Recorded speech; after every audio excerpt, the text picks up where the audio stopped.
Why doesn't Israel want Iran to have ballistic missiles? Well, Israel views the nuclear warhead as the bullet and the missile delivery system as the gun. Their argument is simple. Even if the United States somehow succeeds in pausing Iran's nuclear enrichment, stopping the bullet, letting them continue developing ICBMs, still means they are building the gun. According to Israel, once Iran possesses a functional ballistic missile, they could break out to a nuclear weapon in weeks. Snorts. Once they have that, they have an immediate way to fire it, leaving zero time for international intervention.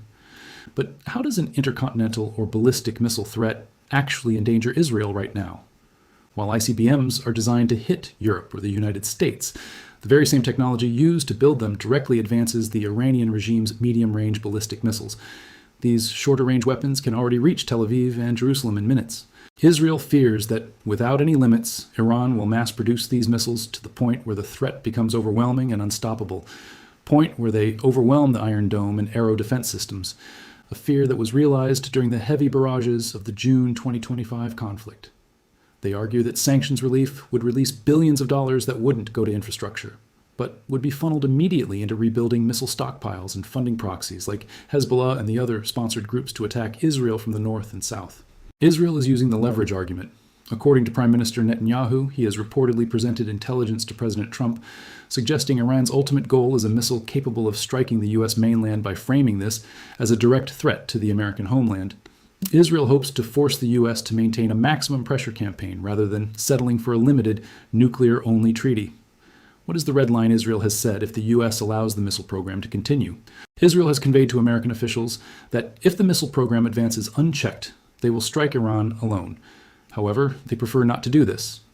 Unlike American heavy bombers, Israeli aircraft have difficulty destroying Iran's deeply buried fortified missile bunkers. They need the U.S. military's heavy bunker buster capabilities to effectively destroy the program, but they are willing to act unilaterally if left with no choice.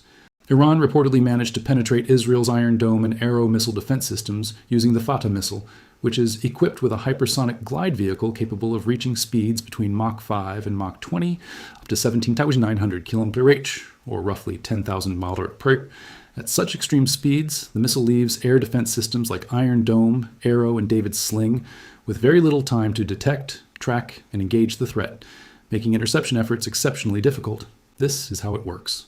The Fatah missile launches with a solid fuel booster that pushes it to hypersonic speeds, reportedly over Mach 15 as it climbs to high altitudes. Once it reaches the edge of the atmosphere, the booster separates, and the glide vehicle carrying the warhead begins its independent flight. Re-entering the atmosphere at extreme speed, the glide vehicle uses its aerodynamic design and a small liquid fuel engine to maneuver unpredictably, typically flying between 12 and 30 kilometers above the ground. As it approaches the target, it drops to a lower altitude and performs sharp, evasive maneuvers at speeds above Mach 5. This combination of speed, agility, and a shifting flight path makes it incredibly harder for air defenses to track or intercept. What sets the Fatah II apart from conventional ballistic missiles is its ability to maneuver during flight. While traditional missiles follow predictable parabolic trajectories, the Fatah breaks from this pattern. It uses aerodynamic control surfaces and a movable nozzle powered by hydrazine fuel to adjust its course while gliding through the atmosphere. This is the reason you see the dragon tail all over Israeli sky. These continuous and unpredictable trajectory changes make the missile extremely difficult to track. Its erratic flight path confuses radar systems and overwhelms targeting algorithms that are designed to handle more conventional stable trajectories. At the core of its propulsion system is a spherical, solid fuel engine with a movable nozzle, which allows for precise steering and controlled acceleration during re-entry. This gives the missile the agility to dodge interception attempts more effectively. The warhead mounted on a maneuverable re-entry vehicle can further alter its path in the final phase of flight, complicating interception even more and reducing the chances of a successful defense. Iranian officials have claimed that the Fatah also features radar evading capabilities, hinting at possible stealth or low observable technologies.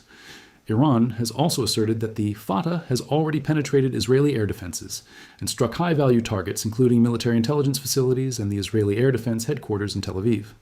For context, the earlier Fatah I missile is a two-stage solid propellant weapon equipped with a maneuverable re-entry vehicle capable of mid-course adjustments and independent flight. Its warhead includes thrust vector control, allowing it to execute evasive maneuvers during both the mid-course and terminal phases of flight, sometimes as close as 100 kilometers from the target. One of Israel's major disadvantages is its small size. In terms of land area, Israel is roughly 75 times smaller than Iran, making Iran about 7,400% larger. This stark contrast highlights just how compact Israel is by comparison. Because of its limited size, virtually any missile launched toward Israel can reach its target within minutes. This drastically reduces the time available for detection, warning, or evacuation.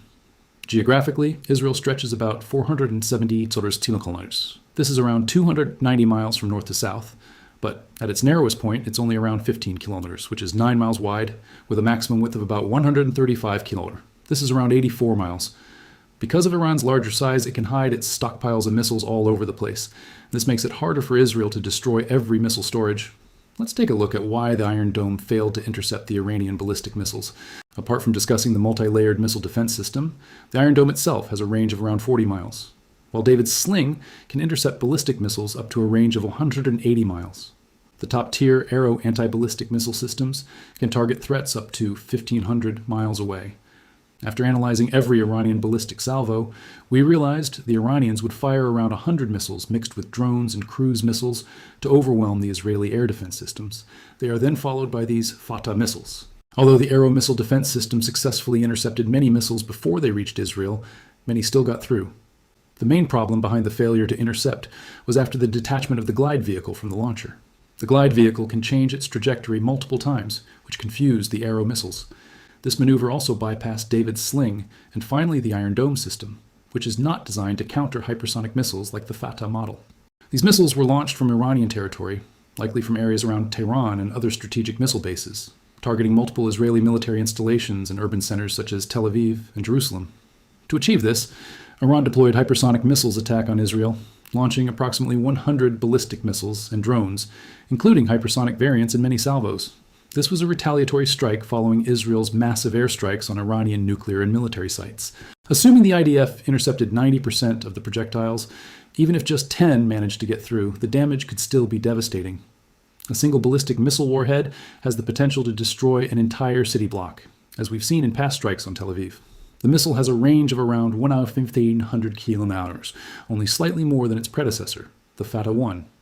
What sets it apart from other ballistic missiles is its ability to accelerate outside the Earth's atmosphere, while its aerodynamic control surfaces enable steering to evade the famous Arrow missile defense system made by Israel.